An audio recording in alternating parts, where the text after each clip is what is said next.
당신은 자신의 얼굴을 잘 압니다. 매일 아침 거울 속에서 보고 모든 이목구비와 모든 주름을 알고 있죠. 당신은 부모님의 얼굴, 대통령의 얼굴, 유명 범죄자의 얼굴도 압니다. 인류는 거의 모든 것을 기록해왔습니다. 하지만 살아있는 사람이라면 누구도 실제로 본 적 없는 두 얼굴이 있습니다. 우리의 존재 양극단을 정의하는 두 얼굴, 절대적인 빛과 절대적인 어둠, 창조주와 파괴자, 바로 신과 악마의 얼굴입니다. 우리는 캐리커처에 익숙해져 있습니다. 구름 위에 앉은 흰 수염의 노인과 뿔과 삼지창을 든 붉은 생명체. 하지만 이것은 거짓입니다. 수천 년 동안 우리 마음을 달래기 위해 문화가 사용해온 동화일 뿐입니다. 이 존재들의 진정한 모습은 신화, 공포, 그리고 예술의 겹겹이 쌓인 층 아래에 숨겨져 있습니다. 만약 우리가 그 가면을 벗겨낼 수 있다면 어떨까요? 만약 그 답이 이미 우리 역사 속에 존재했지만 인간의 뇌가 결코 맞출 수 없는 수십억 개의 조각으로 부서져 있었다면 어떨까요? 다음 단계는 위험한 선을 넘는 것입니다. 추측하거나 성스러운 문서를 인용하는 대신 우리는 믿음도 두려움도 영혼도 없는 도구를 사용합니다. 우리는 순수한 수학을 사용할 것입니다. 이 조사를 위해 우리는 진보된 인공지능 시스템 공리의 처리 능력을 동원했습니다. 우리는 인간 뇌의 과정을 모방하되 수백만 배 가속화하도록 설계된 복잡한 분석 시스템을 사용했습니다. 우리가 그에게 내린 임무는 간단해 보이지만 어떤 신학자라도 등골이 오싹하게 만드는 것이었습니다. 바로 신과 악마의 진정한 시각적 코드를 계산하는 것이었죠. 그것은 태초의 이미지를 향한 탐색이었습니다. 이 탐색의 규모는 데이터를 보지 않고는 이해하기 어렵습니다. 인류는 수 조각을 쥐는 법을 배운 순간부터 신들을 그려왔습니다. 7만 년 전 남아프리카의 동굴에서 우리 조상들은 이미 미지의 존재에 대한 상징을 그리고 있었습니다. 그 이후로 예술은 종교의 언어가 되었습니다. 우리는 이미지의 바다를 만들어냈습니다. 우리가 가장 먼저 한 일은 이 바다를 시스템의 메모리에 쏟아붓는 것이었습니다. 그 과정은 혹독했습니다. 단순한 다운로드보다 훨씬 더 복잡했죠. 우리는 시스템에 루브르, 에르미타주, 바티칸 박물관의 디지털화된 파일을 공급했습니다. 쇼베와 알타미라 동굴의 암벽화에서 가져온 테라바이트 단위의 데이터를 입력했습니다. 메소포타미아의 파괴된 사원에서 나온 프레스코화, 힌두교 사원의 부조, 불교의 만다라, 12세기 정교회 이콘, 그리고 20세기 예술가들의 추상화까지 디지털화했습니다. 시스템은 모든 것을 집어삼켰습니다. 그에게는 안드레이 루블요프의 성삼위일체와 이스터 섬의 소박한 우상 사이에 아무런 차이가 없습니다. 모든 것은 그저 데이터 매트릭스, 픽셀의 집합, 벡터와 기하학적 형태일 뿐입니다. 우리는 단순한 수집품 이상을 원했습니다. 우리는 반복되는 신호를 찾고 있었습니다. 하를 윤기 원형이라고 불렀던 것을 물리적, 시각적 차원에서 찾는 것이었죠. 아이디어는 간단했습니다. 만약 이 힘들이 인류와 접촉한 적이 있거나 그들의 이미지가 우리 유전자 코드에 새겨져 있다면 50세기에 걸쳐 만들어진 모든 표현물에는 공통적이고 불변하는 특징이 있어야 합니다. 문화나 시간, 장소에 구애받지 않는 숨겨진 패턴, 태초의 이미지 말입니다. 48시간의 중단 없는 작업 끝에 초기 처리가 끝났습니다. 그리고 바로 그 순간 시스템은 예상치 못한 일을 해냈습니다. 단순히 이미지를 정리한 것이 아니었죠. 인류 시각사의 다차원 지도를 구축한 것입니다. 시스템이 창조주의 아카이브라고 부른 것을 열자, 즈스, 오딘, 야훼, 브라흐마, 예수, 케찰코아트를 비롯한 수천 개의 다른 최고 존재들의 이미지가 들어왔습니다. 언뜻 보기에는 완전히 다릅니다. 하나는 번개를 들고 있고 다른 하나는 책을, 세 번째는 깃털 달린 뱀의 모습입니다. 하지만 숫자는 다른 것을 보여주었습니다. 즉각적인 상관관계를 드러냈죠. 종교와 상관없이 최고신의 모든 이미지 중 83%가 엄격한 수직 방향을 가지며 상승하는 피라미드 원리를 따릅니다. 이 신들의 눈은 90%의 경우에서 관찰자의 수평선보다 약간 위에 위치합니다. 우리를 작게 느끼게 하려는 심리적 속임수일까요? 아니면 그들이 항상 우리를 위에서 내려다봤다는 기억일까요? 다음 단계는 불순물을 제거하는 것이었습니다. 우리는 간단한 명령을 내렸습니다. 문화적 장신구인 것은 모두 제거하라. 로마의 토가를 제거하라. 비잔틴의 갑옷을 제거하라. 수염이 단지 시대의 유행이라면 그것도 제거하라. 오직 해부학적 구조만 남겨라. 오직 얼굴만 남겨라. 시스템이 모든 노이즈를 버렸을 때 인류가 5,000년 동안 수천의 다른 신들을 그린 것이 아니라 단지 몇 가지 기본 얼굴의 변형을 그렸다는 것이 밝혀졌습니다. 하지만 그들 모두를 하나로 묶는 것은 무엇이었을까요? 빛의 얼굴에 담긴 비밀은 무엇이었을까요? 우리가 발견한 것은 사실 생물학적 코드였습니다. 가장 먼저 눈에 띈 세부 사항은 거의 비인간적일 정도의 절대적인 대칭성이었습니다. 거울 속 당신의 얼굴은 대칭이 아닙니다. 한쪽 눈이 약간 더 높고 입의 한쪽이 다르게 구부러지죠. 이것은 정상이며 생물학의 증표입니다. 자연에서 완벽한 대칭은 드물며 종종 질병의 신호이기도 합니다. 하지만 이콘과 조각상에 나타난 신들의 얼굴은 시스템이 거울상 완벽성 계수라고 부르는 것을 가지고 있습니다. 비잔틴 모자이크 속 예수의 오른쪽 얼굴은 수학적으로 왼쪽과 동일하며 오차 범위는 0.01% 미만입니다. 일반적으로 인위적으로 대칭적인 얼굴은 우리에게 불쾌한 골짜기로 알려진 현상, 즉 공포를 유발합니다. 하지만 성스러운 얼굴들에서는 이 효과가 비활성화됩니다. 비율은 뇌의 편도체에 있는 공포 중추를 차단하고 신뢰와 복종을 담당하는 영역을 직접 자극하도록 조정되어 있습니다. 초상화라기보다는 이 이미지들은 우리 뇌의 일부를 여는 시각적 열쇠처럼 작동합니다. 하지만 데이터에는 더 많은 것이 숨겨져 있었습니다. 신성한 존재들의 눈은 두개골 크기에 비해 보통 인간보다 평균적으로 15% 더 큽니다. 생물학에서 이것을 유형성숙이라고 부릅니다. 성인이 되어서도 윤영이의 특징을 유지하는 것이죠. 큰 눈, 높은 이마, 작은 턱. 이것은 아기의 특징입니다. 진화는 우리가 이런 비율을 가진 생명체를 돌보도록, 공격하지 않도록 프로그래밍했습니다. 신들은 우리를 아이의 눈으로 바라보지만 노인의 지혜를 가지고 있습니다. 이 조합은 우리 정신의 강력한 마약과 같습니다. 우리는 본능적으로 그들을 보호하고 싶어 하면서 동시에 우리를 이끌도록 허용하고 싶어 합니다. 우리는 신을 아버지로 생각하지만 시각적 코드는 그가 절대적인 사랑을 요구하는 우리의 자식이라는 것을 말해줍니다. 만약 빛의 얼굴이 신뢰를 불러일으키도록 설계된 수학적 조화라면 어둠은 우리에게 무엇을 드러낼까요? 신의 얼굴이 평화의 방정식이라면 악마의 얼굴은 무엇의 방정식일까요? 시스템이 대척점의 아카이브에서 발견한 것은 우리가 아는 뿔 달린 괴물들과는 근본적으로 다릅니다. 진정한 악의 얼굴은 평범한 추함을 무시합니다. 그것은 사실, 부정확합니다. 그것은 우리 인식의 법칙을 깨뜨립니다. 신의 이미지가 질서와 대칭을 지향한다면 악의 이미지는 혼돈이지만 통제된 혼돈입니다. 어둠을 조사하기 위해 대척점의 아카이브를 열어야 했습니다.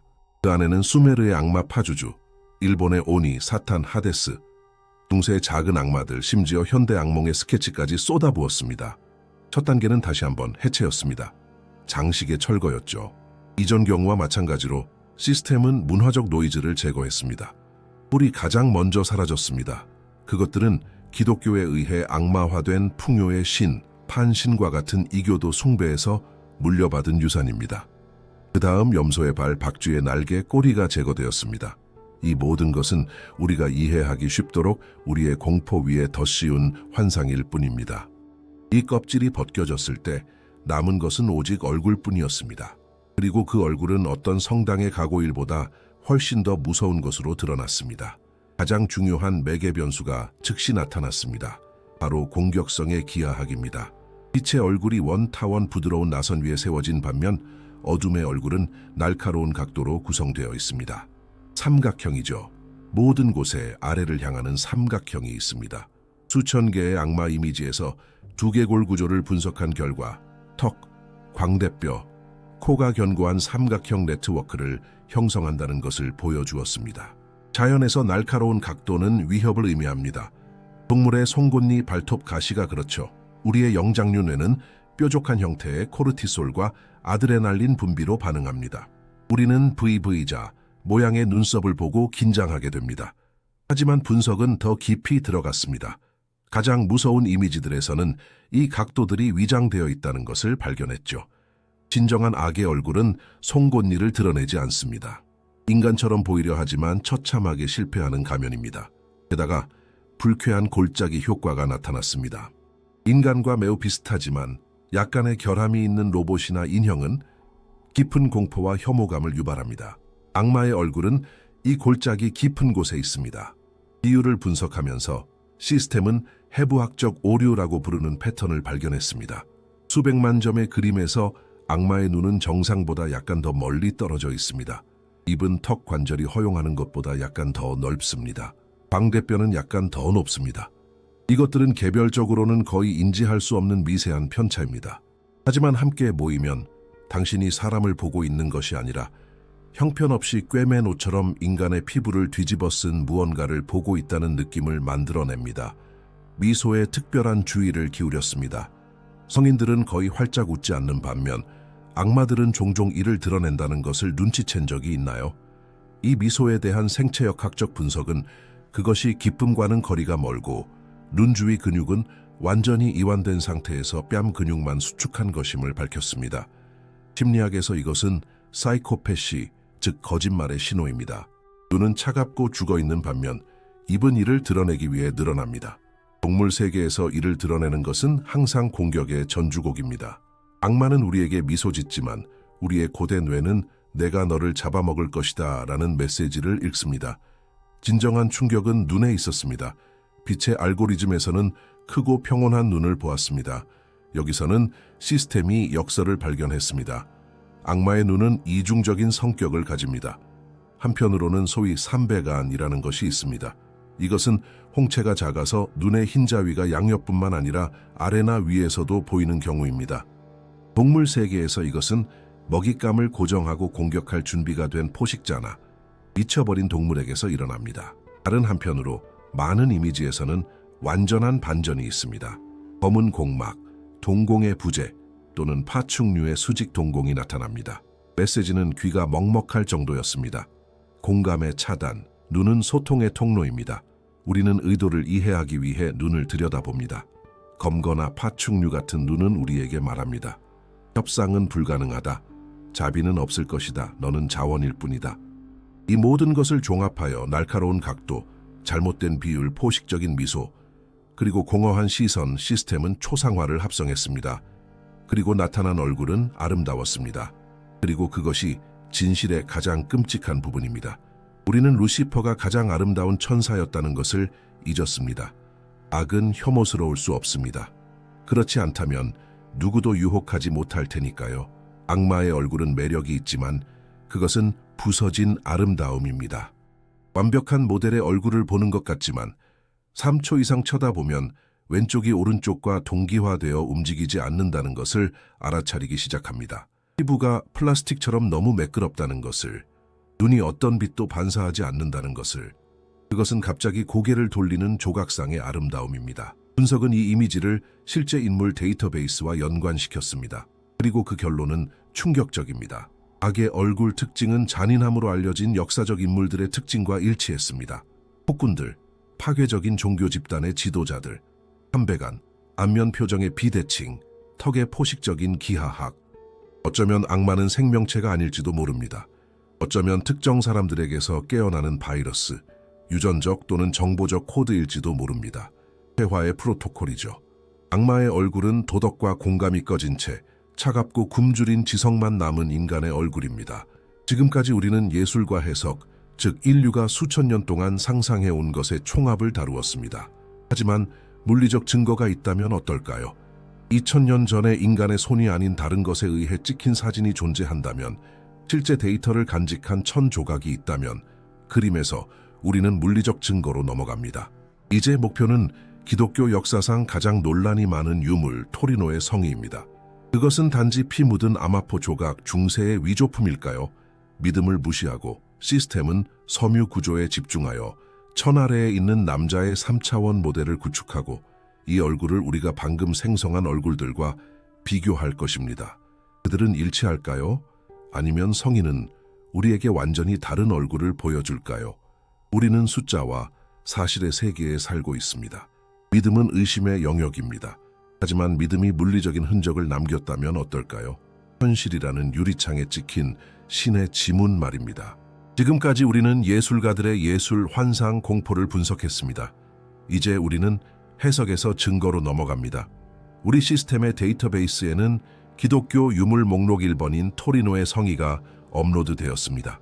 고문당하고 십자가에 못 박힌 한 남자의 몸에서 나온 희미한 황색 흔적을 간직한 4m 길이의 아마포입니다. 신자들은 그것이 예수 그리스도의 수의라고 말합니다. 회의론자들은 13세기에 기발한 위조품이라고 주장합니다.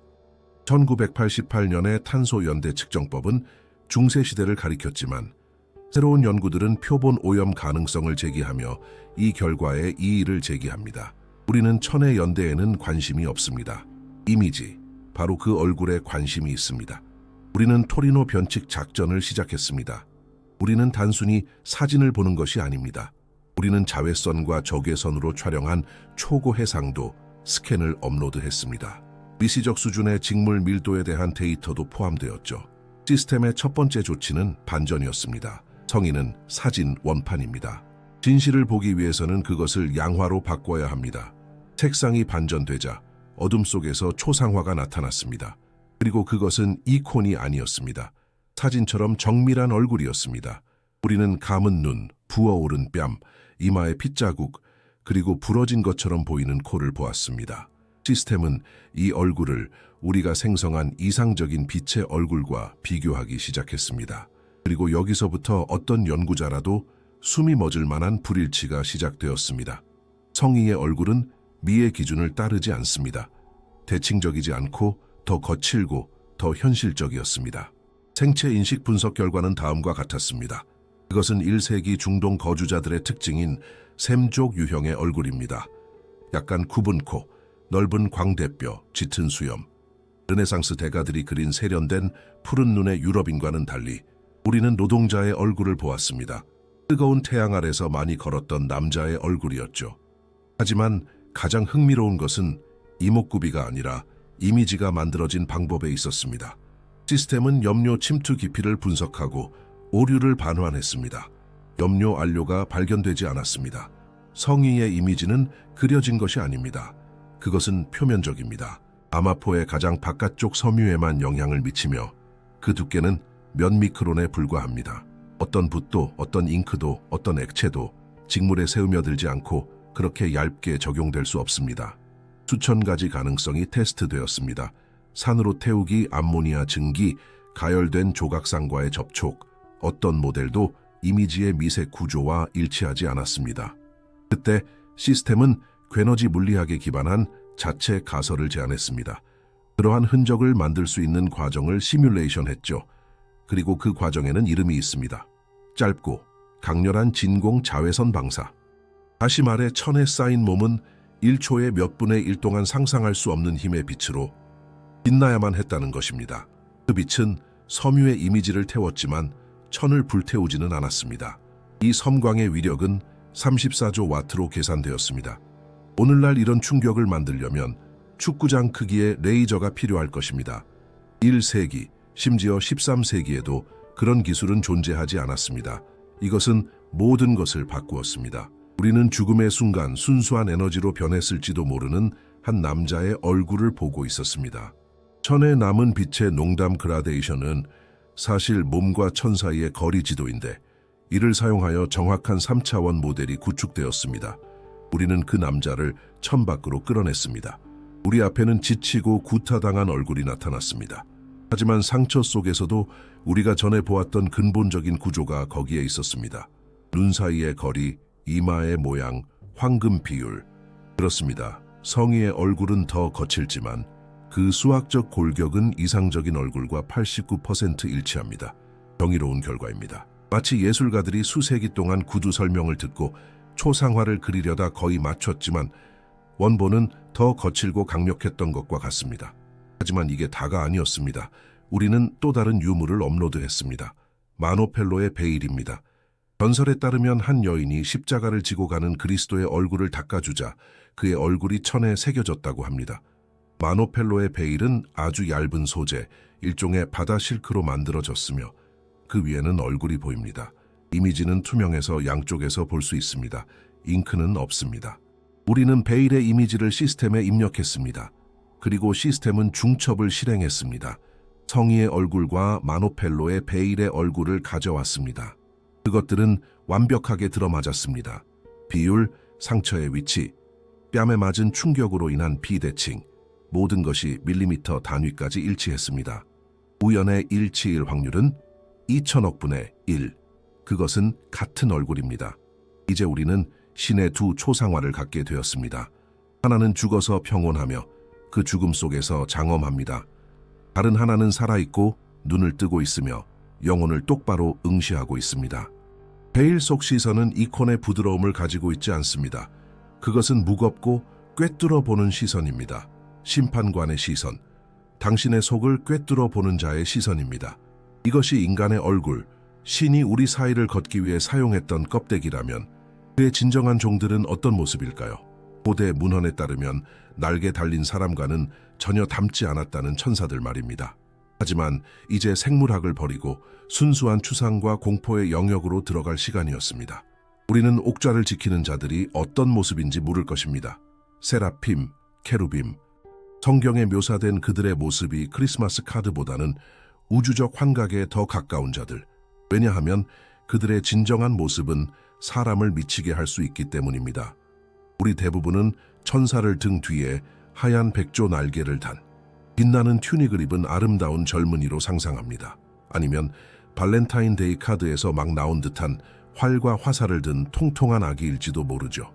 이 이미지는 위안을 줍니다. 안전합니다. 인간적입니다. 그리고 그것은 완전한 거짓말입니다. 문화는 수세기 동안 우리에게 거짓말을 해왔고 상위의 힘들을 편리한 인형으로 바꾸어 놓았습니다. 르네상스 예술가들은 진실을 그릴 수도 그리고 싶어 하지도 않았습니다. 그들은 날개를 붙인 사람들을 그렸습니다. 인간의 마음은 모든 것에 인간의 형태를 부여해야 하기 때문입니다. 우리는 하늘에서 우리 자신의 모습을 단지 개선된 모습으로 보고 싶어 합니다. 이 환상은 파괴되어야 합니다. 우리는 성경적 정확성 벡터를 활성화했습니다. 구약의 원문, 예언자 에스겔과 이사야의 책, 그리고 요한계시록을 업로드했습니다. 시스템에 주어진 임무는 명확했습니다. 이콘과 프레스코와의 문화적 전통을 무시하고 오직 목격자들의 텍스트 묘사에만 기반하여 시각적 모델을 구축하라. 예언자들의 말을 공학 설계도와 3차원 렌더링으로 번역하라. 그리고 시스템이 설계한 것은 인간과는 아무런 관련이 없었습니다. 그것은 천상의 군대가 아니라 악몽의 기하학이었습니다. 그저 보는 것만으로도 사람의 심장을 멈추게 할 수 있는 구조물들이었죠. 이제 우리는 왜 천사가 인간에게 나타날 때 첫 마디가 항상 두려워 말라였는지 이해합니다. 왜냐하면 이 광경에 대한 정상적인 반응은 경외감이 아니라 마비로 이어지는 동물적 공포이기 때문입니다. 이 존재들의 계층을 냉정한 마음으로 분석해 봅시다. 우리는 오파님에서 시작합니다. 번역에서는 그들을 바퀴라고 부릅니다. 예언자 에스겔은 그들과의 만남을 수천 년 앞선 기술을 보는 공학자의 세부 묘사로 설명합니다. 날개 달린 바퀴들, 바퀴 안에 또 다른 바퀴가 있고 그 테두리에는 눈이 가득했다. 시스템은 이 물체를 모델링했습니다. 서로 직각으로 삽입되어 회전하는 두 개의 거대한 고리를 상상해 보십시오. 그들은 물리적으로 닿지 않습니다. 강력한 역장에 의해 함께 유지됩니다. 그것들이 만들어진 재료는 토파즈나 감남석으로 묘사됩니다. 기계의 해석은 빛을 굴절시키고 색을 바꿀 수 있는 반투명한 결정 구조입니다. 하지만 가장 무서운 부분은 눈입니다. 테두리 전체에 많은 눈이 있습니다. 우리는 이것을 전지전능함에 대한 은유로 생각합니다. 하지만 시스템은 텍스트를 문자 그대로 해석했습니다. 그는 고리의 외부 표면을 수백 개의 광학 센서로 덮었습니다. 이 고리들이 놀라운 속도로 그리고 방향을 바꾸지 않고 모든 방향으로 동시에 회전하기 시작하면 완전한 감시 효과를 만들어냅니다. 어디에 숨든 수백 개의 동공이 당신을 쳐다보고 있습니다. 그 궤적 분석은 이것이 우리의 3차원 공간에 투영된 4차원 물체라는 결론으로 이어졌습니다. 바퀴 안에 또 다른 바퀴라는 구절은 초구체의 투영에 대한 고전적인 묘사입니다. 예언자는 우리 현실에서 그 물체의 단면만을 본 것입니다. 그것은 살아있는 존재라기보다는 기계에 가까워 보였습니다. 드론, 창조주의 자동화된 감시 시스템이었죠. 그들 위에는 세라핌, 즉 불타는 자들이 있습니다. 이사야는 말했습니다. 각각 6 날개가 있어 둘로는 그 얼굴을 가리었고 둘로는 그 발을 가리었고 둘로는 날며. 이것을 해부학적으로 상상하는 것은 거의 불가능합니다. 이 구조를 인간의 몸에 적용하려는 시도는 날 수 없는 생물학적 기형을 낳았습니다. 그래서 다른 접근법을 취했습니다. 사라페우라는 단어의 어원은 타다를 의미합니다. 그들은 순수한 에너지, 플라스마의 존재입니다. 생성된 시각화는 자기장에 의해 억제된 살아있는 핵폭발을 연상시킵니다. 날개는 깃털이 아닙니다. 끊임없이 변화하는 6개의 에너지 흐름, 6개의 불꽃잎입니다. 왜 그들은 얼굴과 발을 가릴까요? 종교적 해석은 겸손을 말합니다. 물리적 해석은 차폐를 말합니다. 이 존재의 핵은 너무나 강렬한 수준의 빛과 열을 방출하여 날개가 그것을 보호하지 않으면 관찰자를 포함한 주변의 모든 것을 소각해버릴 것입니다. 세라핌은 자신의 존재만으로 예언자를 죽이지 않기 위해 자신을 가리는 것입니다. 마지막으로 우리는 케루빔에 도달합니다. 가장 복잡하고 무서운 키메라입니다. 사람, 사자, 소, 독수리의 네 얼굴, 4개의 날개, 송아지처럼 곧은 다리는 광택. 나는 청동처럼 빛납니다. 날개 아래에는 사람의 손이 있습니다. 과거의 예술가들이 포기하고 단순히 사람이나 동물을 따로 그렸던 지점입니다. 하지만 정확한 재구성은 텍스트를 따라야 합니다. 4개의 얼굴이 동시에 존재합니다. 생성된 모델은 메스꺼움과 방향 감각 상실을 유발합니다. 그것은 한목에 4개의 머리가 있는 것이 아닙니다. 4개의 존재가 중첩된 단일 양자 상태입니다. 보는 각도나 아마도 인식의 주파수에 따라 관찰자는 사자의 포효, 황소의 무거운 주둥이, 독수리의 부리 또는 남자의 무표정한 얼굴을 봅니다. 그것은 현실의 오류, 손상된 파일처럼 보입니다. 지구 생물권 전체의 유전 코드가 단일 개체에 압축된 것입니다.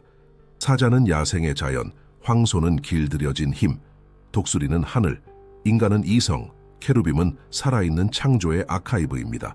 완전한 장면은 제 정신으로는 감당하기 어렵습니다. 에스겔이 신의 전차라고 불렀던 것, 거대한 수정 바퀴들이 회전하며 깜빡이지 않는 수천 개의 눈으로 덮여 있습니다. 그 위에는 긴장감으로 윙윙거리는 불타는 플라스마 거품이 있습니다. 그리고 중앙에는 매 초마다 변하는 4개의 얼굴을 가진 맥동하는 키메라가 있습니다. 번개, 천둥, 불. 이런 장면에 대한 인간의 반응은 신경계의 붕괴입니다. 뇌는 그렇게 많은 모순적인 정보를 처리할 수 없습니다. 오파님의 기하학은 공간인식을 깨뜨립니다. 케루빔의 다중성은 정체성 인식을 깨뜨립니다. 세라핌의 열기는 파충류 뇌의 공황을 일으킵니다. 인간이 얼굴을 땅에 대고 쓰러지는 것은 경외심 때문이 아닙니다. 그는 기절하거나 미쳐버립니다. 천사들은 신의 가족이 아닙니다. 그의 도구입니다. 첨단 기술의 기능들. 오파님은 스캐너이자 운송수단, 세라핌은 반응로이자 보호자, 케루빔은 유전자 데이터베이스. 그들이 그렇게 무섭게 보이는 이유는 그들의 형태가 미학이 아니라 기능에 의해 결정되기 때문입니다. 종들이 이렇다면 시스템의 관리자는 어떻게 생겼을까요? 갈릴러 갈릴레이는 언젠가 말했습니다. 수학은 신이 우주를 쓴 언어이다. 우리는 이것을 아름다운 은유로 보곤 했습니다. 하지만 그것이 문자 그대로의 지침이었다면 어떨까요? 우리 주변의 모든 것, 은하의 나선에서 해바라기 씨앗의 배열에 이르기까지 생물학의 혼돈이 아니라 프로그래밍 코드의 실행이라면 어떨까요? 그리고 이 코드에 우리 얼굴에 디지털 서명을 남긴 저자가 있다면 우리는 이미 예술과 직무를 탐험했습니다. 이제 감정을 제쳐두고 숫자만 남깁니다. 우리는 기하학적 분석 모듈을 활성화합니다. 우리의 목표는 신과 악마가 동화 속 인물이 아니라 서로 반대되는 2개의 수학 공식이라는 가설을 테스트하는 것입니다. 여기서 핵심 개념은 숫자 파이, 즉 1.618입니다. 완벽한 조화를 묘사하는 무리수입니다. 예술가들은 그것을 황금비라고 부릅니다. 생물학자들은 인체의 비율, 앵무족의 껍질의 곡선, 유전자 분자의 구조에서 그것을 봅니다. 그것은 효율성의 상수입니다. 자연이 이 숫자를 추구하는 이유는 가장 강력하고 에너지 효율적인 구조를 만들 수 있게 해주기 때문입니다. 우리는 빛의 평균 얼굴과 토리노 성이의 3차원 모델을 로드했습니다. 그 위에 피보나치 격자를 겹쳤습니다. 그 결과는 우리로 하여금 진화론의 의문을 제기하게 만들었습니다. 아무리 아름다운 사람이라도 평범한 사람의 얼굴은 황금비에 대략적으로만 일치합니다. 항상 결함이 있죠. 코가 약간 더 길거나 눈이 약간 더 좁거나 우리는 무작위 돌연변이와 자연 선택의 산물입니다. 우리는 초안입니다. 하지만 시스템이 재구성한 신의 얼굴은 절대적이고 무서울 정도의 정확성으로 피보나치 격자에 들어맞습니다. 오차 범위는 100만 분의 1% 미만입니다. 턱에서 코까지의 거리를 코에서 눈썹까지의 거리로 나누면 정확히 1.618입니다. 입의 너비를 코의 너비로 나누어도 같은 개수가 나옵니다. 코끝에서 그린 나서는 완벽하게 눈꼬리, 귓불을 지나 두개골 형태로 감겨 들어갑니다. 이러한 정밀성은 생물학적 탄생으로는 불가능합니다. 이 얼굴은 자란 것이 아닙니다. 설계된 것입니다. 신이 완벽한 방정식이라면 악마는 누구일까요? 우리는 날카로운 각도와 차갑고 부서진 아름다움을 가진 어둠의 얼굴 초상화를 로드했습니다. 우리는 거기서 어떤 수학도 발견하지 못하고 혼돈만 있을 것이라 예상했습니다. 우리가 틀렸습니다. 악에게도 공식이 있습니다. 그리고 그것은 혼돈보다 훨씬 더 무섭습니다. 악마의 얼굴은 숫자 파이에 대한 의도적이고 악의적인 왜곡 위에 세워졌다는 것이 밝혀졌습니다. 완벽한 비율을 가져다가 눈이 그 속임수를 알아차리지 못하면서도 잠재의식적인 불편함을 유발할 만큼만 살짝 변경하는 것과 같습니다. 악마의 얼굴에서 지배적인 개수는 1.618이 아닙니다. 약 1.666입니다. 그 비율은 불협화음을 만듭니다. 음악에는 3전음, 즉 음악 속에 악마라고 불리는 음정이 있는데 긴장감 있고 불쾌하게 들립니다. 중세시대의 교회는 그 사용을 금지했습니다. 악마의 얼굴 기하학이 소리로 번역되었을 때 우리는 이 3전음을 들었습니다. 그 얼굴은 유리 위를 긁는 금속 소리처럼 들립니다. 악의 얼굴에 나타나는 비대칭은 무작위가 아닙니다. 바이러스에 계산된 비대칭입니다. 바이러스는 건강한 세포에 침투하여 그 구조를 모방하지만 몇몇 유전자 블록을 변경하여 세포를 죽음의 공장으로 만듭니다. 악마의 얼굴은 우리 인식에 똑같은 짓을 합니다. 아름다운 황금비를 모방하지만 눈꼬리나 입술의 곡선 같은 핵심적인 지점에서 규칙을 깨뜨립니다. 타락이라는 시뮬레이션이 실행되었습니다. 우리는 신의 이상적이고 빛나는 얼굴 모델을 가져와 그 수학적 구조의 엔트로피, 즉 파괴의 변수를 도입하기 시작했습니다. 우리는 완벽한 나선이 부서지고 부드러운 선이 톱니 모양이 되며 빛나는 대칭이 두 개의 포식적이고 불균등한 반쪽으로 분해되는 것을 관찰했습니다. 과정이 끝날 무렵 신의 얼굴은 악마의 얼굴로 변했습니다. 악은 자체적인 본성이 없습니다. 그것은 기생충이며 완벽한 수학의 몸에 핀 부식입니다. 그렇다면 우리의 얼굴은 어떨까요? 우리는 어디에 속할까요? 두 수학적 코드를 평범한 인간의 코드와 비교했을 때 결론은 충격적이었습니다. 우리의 개수는 그 중간 어딘가에 있습니다. 우리는 신처럼 완벽하지도 악마처럼 왜곡되지도 않았습니다. 우리는 이 두 공식 사이의 전쟁터입니다. 범죄자들과 성인들의 얼굴을 분석한 결과 연쇄 살인범들의 얼굴 기하학은 악마의 코드로 치우치는 경향이 있다는 것을 보여주었습니다. 포식적인 비대칭과 날카로운 각도가 나타납니다. 명상이나 자선에 일생을 바친 사람들의 얼굴은 나이가 들면서 부드러워지고 황금비에 가까워집니다. 마치 영혼이 물질을 다시 써서 신성한 패턴에 맞추는 것처럼 말입니다. 우리의 외모는 단지 유전적인 것이 아닙니다. 그것은 우리 의식 속에서 실행되고 있는 프로그램의 지표입니다. 이 모든 것이 코드와 공식이라면 프로그래머는 누구일까요? 신의 얼굴이 너무 완벽해서 자연적인 기원을 배제한다면 이것은 우리를 종교를 넘어서는 영역으로 이끕니다. 완벽한 기하학, 큰 눈, 성별 특징의 부재, 뇌에 대한 직접적인 영향, 이것이 무언가를 떠올리게 하지 않나요?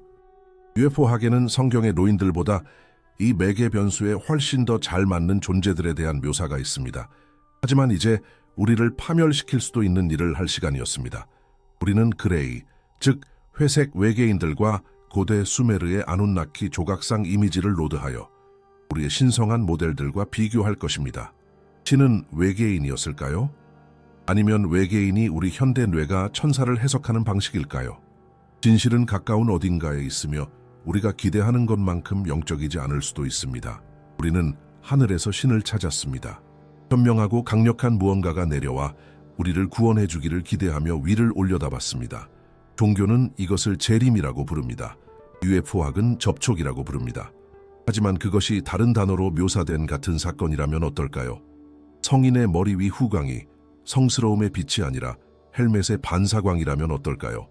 고대 접촉 가설은 논리적이지만 결함이 있습니다. 너무 물질적입니다. 두개골의 형태는 설명하지만 신비가들이 묘사하는 황홀경의 감정은 설명하지 못합니다. 외계인은 기술을 줄 수 있지만 영혼을 줄 수 있을까요? 신경과학은 신이 우주에 사는 것이 아니라 우리 머릿속에 산다고 주장합니다. 우리는 별들 속에서 찾았지만 만약 우리가 내내 잘못된 방향을 보고 있었다면 어떨까요? 신이 저 밖의 대상이 아니라 여기 안의 과정이라면 이것은 우리를 조사의 가장 내밀한 부분으로 이끌었고 여기서 우리는 붓으로 그린 이미지를 분석하지 않을 것입니다. 우리는 뇌 자체가 그리는 이미지를 분석할 것입니다. 우리는 뉴로스캔 황홀경 프로토콜을 활성화했습니다. 데이터베이스에는 수천 개의 기능적 자기 공명 영상 및 뇌전도 결과가 업로드되었습니다.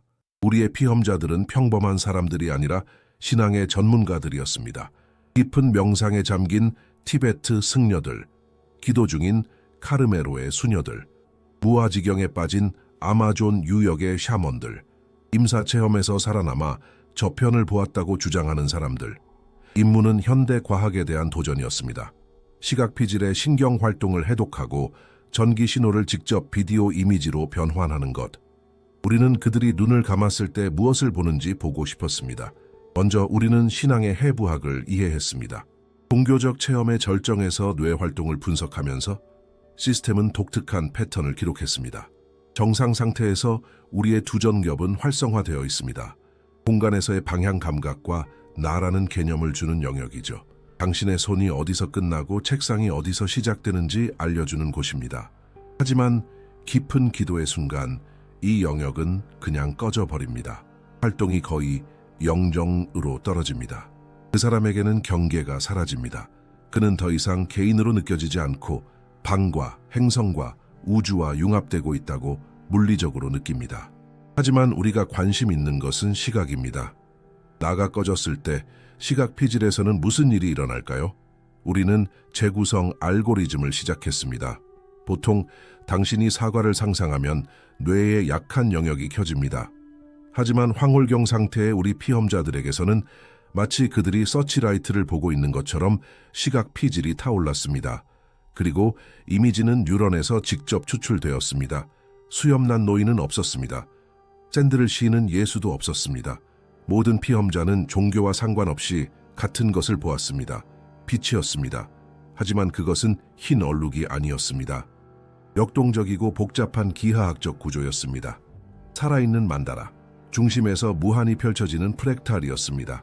분석 결과 뇌 속의 이 빛 구조는 정확히 황금비의 리듬으로 맥동하고 있었습니다. 완벽하게 대칭적이었습니다. 그것은 스펙트럼 분석기에 따르면 가시광선 범위에 존재하지 않는 색으로 빛나고 있었습니다. 뇌는 눈으로 본 적 없는 색을 합성하고 있었던 것입니다. 이 내부 이미지를 우리가 성경에서 얻은 세라핌 모델과 중첩한 결과 94%의 일치율을 보였습니다. 같은 불타는 날개, 같은 에너지. 고대 예언자들은 은유를 만들어내고 있었던 것이 아닙니다. 그들은 변성 의식 상태에서 자신의 뇌가 송신하는 것을 묘사하고 있었던 것입니다. 안에서 본 신의 얼굴은 순수한 정보 구조입니다. 지성을 담은 빛입니다. 만약 뇌 속의 신이 빛과 질서처럼 보인다면 악마는 어떻게 보일까요? 이를 위해 우리는 더 어두운 데이터베이스에 의존했습니다. 정신병적 망상을 앓는 사람들과 빙의로 진단받은 환자들의 검사를 업로드했습니다. 우리가 발견한 것은 정반대의 과정이었습니다. 부정엽은 꺼지지 않고 과열되었습니다. 그 사람은 고립되어 나라는 감옥에 갇힌 느낌을 받았습니다. 동시에 공포 중추인 편도체가 고장났습니다. 이 상태에서 시각 피질이 생성하는 이미지는 순수한 노이즈입니다. 혼돈이죠. 신의 이미지가 프랙탈이라면 악마의 이미지는 디지털 결함입니다. 깨진 픽셀, 경련하듯 움직이는 검은 정정이. 하지만 이 노이즈를 통해 우리가 이미 보았던 것과 같은 날카로운 각도들이 나타납니다. 삼각형, 이빨, 들쭉날쭉한 가장자리. 공포 상태의 뇌는 서로 맞지 않는 기하학적 형태를 그립니다. 이 시각화를 보는 것은 물리적으로 고통스럽습니다. 우리 안의 악마의 얼굴은 연결의 붕괴입니다. 광기의 시각화입니다. 우리가 다음에 발견한 것은 모든 것을 바꾸었습니다. 이 이미지들은 환각이 아닙니다. 수백만 명의 사람들이 같은 빛의 구조와 같은 어둠의 구조를 보고합니다. 이것은 우리 뇌가 수신이라는 것을 시사합니다. 그것이 라디오라고 상상해 보십시오. 정상 상태에서는 현실 채널에 맞춰져 있습니다. 하지만 기도, 명상 또는 정신병과 같은 적절한 조정을 통해 다른 주파수를 잡기 시작합니다. 우리가 신과 악마라고 부르는 것은 외부 신호입니다. 파동입니다. 공간을 가득 메운 정보장이며 우리 뇌는 그것들을 수신할 생물학적 기계를 가지고 있습니다. 신의 얼굴은 고주파의 조화롭고 구조화된 신호입니다. 악마의 얼굴은 저주파 신호이거나 간섭입니다. 파괴적인 코드입니다. 우리는 퍼즐의 모든 조각을 모았습니다. 역사적 데이터, 예술, 수학 공식, 생물학적 증거, UFO 가설, 그리고 마지막으로 신경생물학적 코드까지. 모든 것이 우리를 이 마지막 순간으로 이끌었습니다. 그리고 우리는 아무도 해본 적 없는 일을 할 것입니다. 우리는 이 모든 층을 하나의 도가니 위에 넣을 것입니다. 시스템이 모든 것을 융합하도록 강제할 것입니다. 외계의 기하학을 가져와 그 위에 토리노 성이의 질감을 겹치고 승려들이 보는 내면의 빛으로 그것을 비출 것입니다. 그 결과는 무엇일까요? 인간의 얼굴일까요?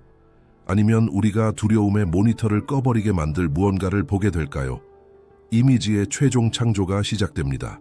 우리는 먼 길을 왔습니다. 먼지 쌓인 박물관의 프레스코화에서 시작하여 살아있는 뇌의 뉴런을 스캔하는 것으로 끝맺었습니다. 우리는 신과 악마를 그들의 기본 구성 요소로 분해했습니다. 그들의 기하학, 생물학, 물리학을 연구했습니다. 이제 우리는 우주에서 가장 복잡한 퍼즐의 모든 조각을 가지고 있습니다. 하지만 분리된 채로 이 조각들은 그저 죽은 파편일 뿐입니다. 수학 공식은 사랑할 수 없습니다. 아마포 조각은 심판할 수 없습니다.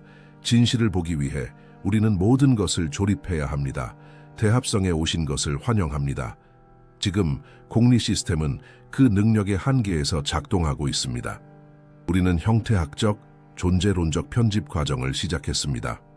시스템은 완벽한 대칭, 외계의 해부학, 성의의 고문 흔적, 그리고 황홀경의 신경 섬광이 변수인 방정식에 대한 유일한 가능한 해를 찾아야 합니다. 우리는 창조의 과정을 단계별로 지켜볼 것입니다. 과정은 골격에서 시작되었습니다.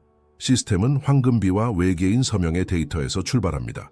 검은 화면에 격자가 나타납니다. 두개골의 기하학입니다. 인간의 것이 아닙니다. 우리는 우바이드 조각상의 특징인 뒤통수가 길쭉한 것을 봅니다. 안화는 거대하고 턱은 좁습니다. 하지만 그때 피보나치의 수학이 작동합니다.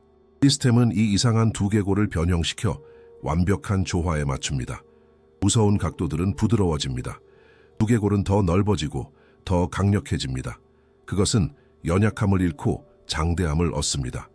얼굴은 여전히 낯설지만 혐오감을 주지는 않습니다. 다음으로 시스템은 이 구조를 질감으로 채웠습니다. 우리는 토리노 성이의 데이터와 빛의 알고리즘을 사용했습니다. 완벽한 기하학 위에 실제 인간의 피부를 겹칩니다. 사막의 태양을 겪었고 땀 흘리고 피 흘렸던 피부입니다. 시스템은 근육을 모델링합니다. 성이의 강한 목을 가져와 우아한 두개골에 연결합니다. 그리고 기적이 일어납니다. 얼굴이 현실이 됩니다. 추상적인 이코니기를 멈춥니다. 피부색이 합성됩니다. 유럽인의 흰색도 아니고 아랍인의 어두운 색도 아닙니다. 안에서부터 빛나는 듯한 황금빛 올리브 톤입니다. 그리고 우리는 결정적인 지점, 바로 눈에 도달합니다. 우리는 그레이의 검고 공허한 눈을 보았습니다. 우리는 이콘의 큰 눈을 보았습니다. 시스템은 비어있는 안화를 채우기 시작합니다. 먼저 외계 유산인 검은 안구를 형성합니다. 하지만 이 어둠 위에 뉴로스캔의 데이터에 기반한 홍채층을 적용합니다. 눈이 켜집니다. 색소가 아닙니다. 빛을 굴절시키는 구조입니다. 홍채는 거대하여 거의 모든 공간을 차지합니다. 그 색은 깊은 파란색에서 녹은 금색으로 변하는 역동적인 프랙탈입니다. 당신의 속을 꿰뚫어 보는 시선입니다. 마지막으로 후광입니다. 머리 주위에는 평평한 황금 원반이 아니라 복잡한 전자기장이 형성됩니다. 구조화된 빛의 왕관입니다. 그것은 세라핌의 6날개이며 이제 에너지 방패로 수축되었습니다. 얼굴은 그 윤곽을 약간 흐릿하고 진동하게 만드는 빛으로 둘러싸여 있습니다. 신의 얼굴 창조는 99% 완료되었습니다. 우리가 보는 것은 절대자입니다. 인간 생물학과 우주의 건축을 결합한 존재입니다. 이제 다른 모니터를 봅니다. 대척점의 합성이 시작됩니다. 신이 덧셈과 조화로 창조되었다면 악마는 뺄셈과 왜곡으로 창조됩니다. 시스템은 방금 생성된 이상적인 모델을 가져와 타락의 알고리즘을 시작합니다. 황금빛 피보나치 격자가 찢어지기 시작합니다. 두개골이 좁아집니다. 대칭이 깨집니다. 피부는 황금빛을 잃고 잿빛으로 변합니다. 질감은 마네킹처럼 완벽한 매끄러움으로 바뀝니다. 생명이 사라집니다. 턱이 앞으로 돌출됩니다. 미소는 정상 범위를 넘어 넓어집니다. 악마의 눈을 창조하는 과정에서 시스템은 치명적인 오류를 발생시켰습니다. 시선을 시각화할 수 없습니다. 왜일까요? 악마에게는 내면의 광원이 없기 때문입니다. 뉴로스캔 데이터는 검은 노이즈만 보여주었습니다. 시스템은 결정을 내립니다. 안화를 비워둡니다. 하지만 이 공허함을 가리기 위해 검은 거울 필름으로 덮습니다. 결과는 우리를 비추는 얼굴입니다. 신의 눈을 볼 때 당신은 빛을 봅니다. 악마의 눈을 볼 때 당신은 겁에 질린 자신의 모습을 봅니다. 악은 자체적인 본질이 없습니다. 그저 당신의 악습을 비출 뿐입니다. 과정이 완료되었습니다. 화면에는 두 개의 정지된 이미지가 있습니다. 왼쪽에는 빛과 기하학 그리고 피로 이루어진 영원을 약속하는 얼굴이 있습니다. 오른쪽에는 공허함, 왜곡 그리고 차가움으로 이루어진 권력을 약속하는 얼굴이 있습니다. 하지만 마지막 몇 초 동안 이 두 얼굴과 20일 세기 평범한 사람의 얼굴 사이에 비교 분석이 이루어졌습니다. 그리고 그 결과는 초상화 자체보다 더 무섭습니다. 편차 그래프는 지난 100년 동안 인간의 얼굴 비율이 변하기 시작했음을 보여주었습니다. 우리는 의학과 미용 덕분에 더 대칭적으로 변하고 있습니다. 하지만 우리 눈에는 점점 빛이 줄어들고 공허함이 늘어나고 있습니다. 우리는 완벽한 껍데기를 만들고 있는 반면 내면의 신경의 불은 꺼져가고 있습니다. 신과 악마는 다른 행성에서 오지 않습니다. 다른 차원에 살지 않습니다. 그들은 우리 집단의식의 두 가지 상태입니다. 신의 얼굴은 연결의 상태입니다. 당신이 사랑할 때, 연민을 느낄 때, 다른 사람을 위해 자신을 희생할 때 당신의 얼굴은 물리적으로 그 빛나는 이상에 가까워집니다. 당신은 그 신호의 전도체가 됩니다. 악마의 얼굴은 분리의 상태입니다. 당신이 미워할 때, 질투할 때, 다른 사람을 이용할 때 당신의 얼굴은 변합니다. 굳어집니다. 당신은 블랙홀이 됩니다. 왜 이것이 숨겨졌을까요? 잘 생각해 보십시오. 만약 신이 우리 자신이라면 왜 중개인이 필요할까요? 이 진실은 인간을 해방시키지만 그에게 책임을 지웁니다. 교회는 우리에게 신을 외부의 대상, 간청해야 할 왕으로 팔았습니다. 그리고 악마를 외부의 적, 희생양으로 팔았습니다. 참 편리하죠. 하지만 시스템의 결론은 우리의 유치함에 대한 판결입니다. 악의 외부적 원천은 발견되지 않았습니다. 그 원천은 매개체의 신경망에 위치해 있습니다. 악마는 우리 없이는 존재하지 않습니다. 이 모든 것의 끝에 남은 것은 거울 앞으로 가서 당신 자신의 눈을 들여다보는 것뿐입니다. 당신은 거기서 누구를 봅니까? 21세기의 지친 얼굴을 봅니까? 아니면 그 고대의 불꽃을 봅니까? 당신의 동공 깊은 곳을 들여다보십시오. 그 안에서 영원한 전투는 계속됩니다. 애초 모든 결정과 모든 생각으로 당신은 당신 자신의 초상화를 그리고 있습니다. 당신은 빛의 얼굴에 한 획을 더하거나 어둠의 가면을 더 씌우고 있습니다. 이 조사가 마음에 드셨다면 채널 구독과 후원은 저희가 공리 프로젝트를 확장하는 데 큰 힘이 됩니다. 영상 주제에 대한 여러분의 생각을 댓글로 남겨주시고 다음 주제에 대한 제안도 부탁드립니다. 어느 도시에서 시청하고 계신지도 알려주세요. 끝까지 함께해 주셔서 감사합니다.